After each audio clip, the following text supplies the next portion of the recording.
an MCA is an average of the people in a ward. Okay? A member of parliament is an average of the people in a constituency. The governor is and the senator are an average of the people in that county. And the president of a republic is a reflection of the people in that country. So it's a game of averages. Right? The thing is, these averages are changing. The more literacy and numeracy levels improve, the less tolerant people become to bullcrap, right? And that is the conflict we are having, because we have people who've been rising to power through a mediocre system or a mediocre citizenry, you know. And they have woken up to a shock that people don't want nonsense.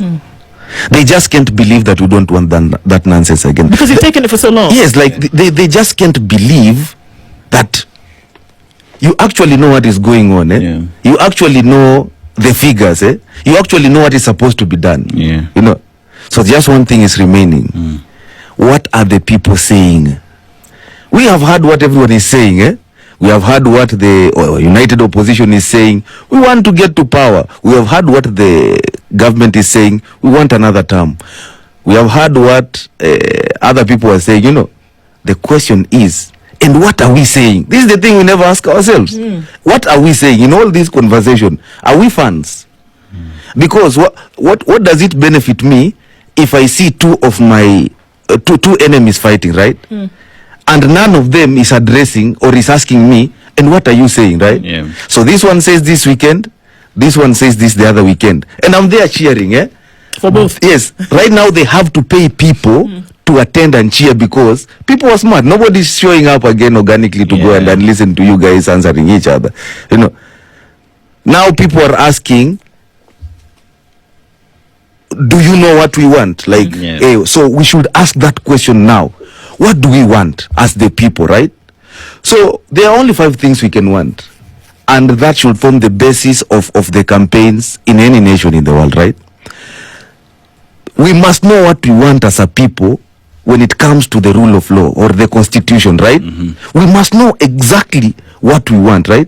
Because what is the role of the president? When he's being sworn in, there is one, or when a president is being, a Kenyan president is being sworn in, they just say they'll do 2 things. Defend the constitution. I'll protect lives and property, and I'll uphold the constitution. So anything that violated that constitution, if there was any life lost, that is what leaving office. Yes, leaving office, you know. But if the people don't know that what that means, you know, people know. I think mostly we know things, but we don't know how to interpret them. Right. The reason why that oath is taken is so that you will honorably leave office if this and that has happened. And the reason why in mature democracies people resign or step down is simply because the people know the constitution. So you don't need to be told. Exactly. And the person who is in a position of leadership, who may have made a mistake, is also aware that the people are aware. Yes. So exactly what do we want when it comes to the constitution, Katiba, right? The second thing, we must know exactly what we want done about it is education, because remember, a citizen is a product of the curriculum they are taken through. True. So these people who went through that free education system are of so good quality that bad quality leadership cannot survive. You know, we have people working so hard in the private sector that when you become a public officer or a state officer and you're trying to sell nonsense to them, they're just like, man, stop with the bullcrap, right? So what exactly as a people do we want about education? We need to be clear about that. So when it comes to education, we have to ask ourselves, where did we agree as a republic that other schools will be built with very nice brick and mortar, and others will be built with mud, mabati, and wood? And you might even think others are studying tourism or the environment because they study under trees, right? So where exactly where and when did we agree and anchored it in law that such a disparity will exist and we'll be fine with it, right? You are a teacher. You have worked hard. You have gone to the best universities. Then TSC posts you in a school where there's nothing. There are no laboratories. There are no teachers' quarters. The classes are not in good condition. But the only time we see people, teachers showing up for Mandamano is when they want a salary increment. No, you should also fight for dignity, because Article 10 guarantees you dignity. That we as teachers, we shall not teach, we shall not offer our services until and unless we need some certain standard. We need to know how much it takes to construct a classroom in Kenya.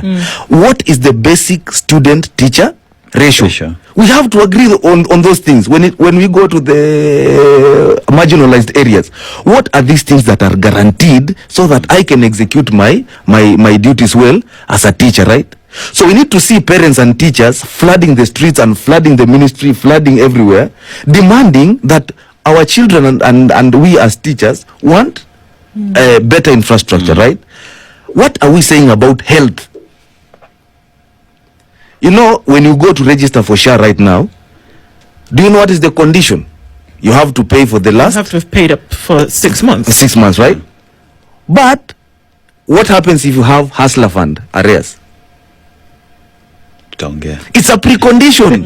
You have to clear your hustler fund in order for you to. So when did we agree that my health is tied to this thing, right? But people don't know. So what exactly do we want about our health? Are we sure that it is accessible and affordable, or someone is doing business with our health? What exactly are we saying about elections? You cannot recall an MP right now, right? No, there's not. You can't. You can't. And even if you want, the process is too long, because even after the High Court finds them guilty or having violated Chapter 6 on leadership and integrity, you still have to go and collect signatures. And with this goonism, where will you collect those signatures? And even if he is recalled, that member of parliament is still allowed to run in that until they've exhausted all avenues of appeal. Right now, it's like saying this person has murdered someone, and you now tell the prosecution that okay, we agree, we agree, you've proven your case, and now the court tells the prosecution like, now go and collect signatures so that we can see if people agree this guy should go to jail. No, we should, as a mature democracy right now, reduce that thing or limit that thing to the High Court, that if you are found guilty of any offense as a member of parliament, the moment you are declared guilty, you lose that seat.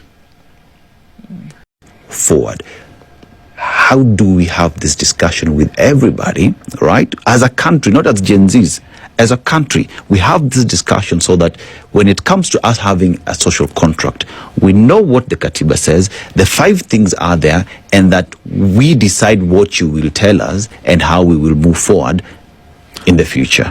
I once told you here that the role of our generation is to identify as many problems as possible, provide as many solutions as possible. Not ask for, provide.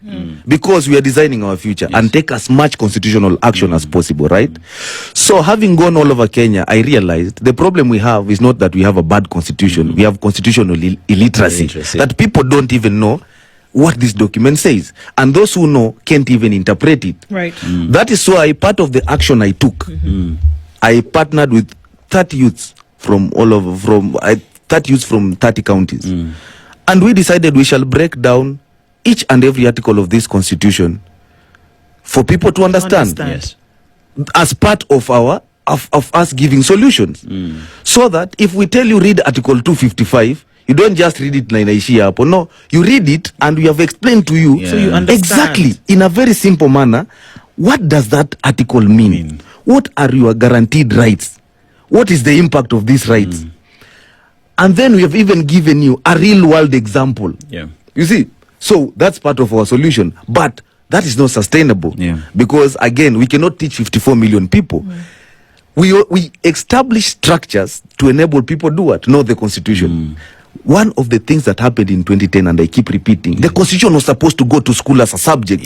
But the other guys were like, we just got the cake. You want the people to know we told the people, no, this constitution, this is ugali, but as we know it's a cake, right? You want them to know it's a cake right now. And you can see they have suffered more than us, right? Yeah. Because in gatekeeping that information, they are leading fools. And when you lead fools, you need to spend so much. Yeah. You see? So everywhere they go, they get that direct tax. You meet people and they're like, tuachie kitu. So your life is even more difficult, right?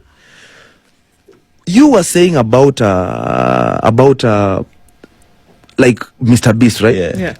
I want people to understand something that is going on right now, and you should take this thing so serious. Yeah. There is this the global power is shifting to from oil to water. People don't even know that, you know. Yeah. So if you look at many programs right now, it's about three things. It's about what we call law, land, air, and water. If you don't use you as well, those people are coming for it, right? So when you see people like Mr. Beast, they're here to do tests. Thank you. You see, so we have to. But if as a people we don't even know what the law says and how to go about things, we seem to celebrate them, right? But remember, that's how the missionaries came. They came with goodies, you know. Oh my God, who has that much money to give you for free? That man just felt philanthropic, you know. And my philanthropy will be practiced in Kenya. who they say if it's free, you are the prize. Yes. Right? Yes. If it's free, you're the prize. So yeah. Taking it and then translating it into action, do we feel that there is a competition of circumstance here? Ati black chocolate ni fine melanin bana kutoka nikapate kanapenda kenye mi wanapenda so kanapenda toto chupa na haga nono madam na kudai umedunga mini na unapenda mangwai una dance fit unawacha nikismile ama niko high jua life nice Kono moja mbele, ngine yenderembe, pile up, yoni